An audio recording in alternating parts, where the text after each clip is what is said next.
OMC case మాజీ మంత్రి సబితా ఇంద్రారెడ్డిని ఇప్పట్లో వదిలేలా లేదు. ఈ కేసులో విచారణ పూర్తయి నిందితులకు శిక్ష పడినా ఈ కేసులో ఆరోపణలు ఎదుర్కొంటున్న నిందితులకు గుదిబండగా మారింది. తాజాగా తెలంగాణ హైకోర్టు మాజీ మంత్రి సబితా ఇంద్రారెడ్డి, రిటైర్డ్ ఐఏఎస్ కృష్ణానందకి నోటీసులు జారీ చేసింది.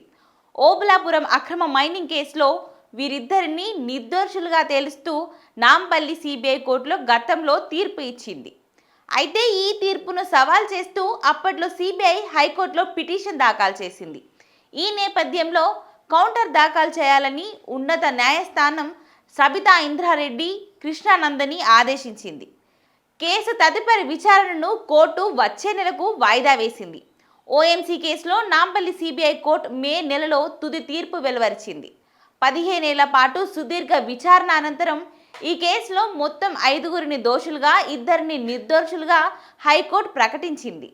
ఇక ఈ కేసులో ప్రధాన నిందితులైన గాలి జనార్దన్ రెడ్డి, బీసీ శ్రీనివాసరెడ్డి, మైఫాజ్ అలీఖాన్, గనుల శాఖ అప్పటి డైరెక్టర్ విడి రాజగోపాల్ను దోషులుగా నిర్ధారిస్తూ శిక్షలు ఖరారు చేసింది. గాలి జనార్దన్ రెడ్డి సహా 4గురికి 7 ఏళ్ల పాటు జైలు శిక్ష ఖరారు చేసింది. అలాగే దోషులకు 10,000 చొప్పున జరిమానా విధిస్తూ తీర్పు వెలువరించింది. ఓబులాపురం మైనింగ్ కంపెనీలకు 2 లక్షల జరిమానా విధించింది. ఈ కేసులో అప్పటి గనుల శాఖ మంత్రిగా ఉన్న సబితా ఇంద్రారెడ్డికి ఉపశమనం లభించింది.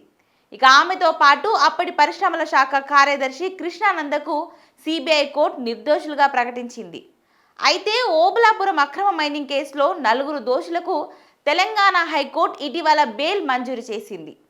గాలి జనార్దన్ రెడ్డితో పాటు ఆయన పిఐ అలీఖాన్, పివి శ్రీనివాసరెడ్డి, రాజగోపాల్కు బెయిల్ ఇచ్చిన విషయం తెలిసిందే.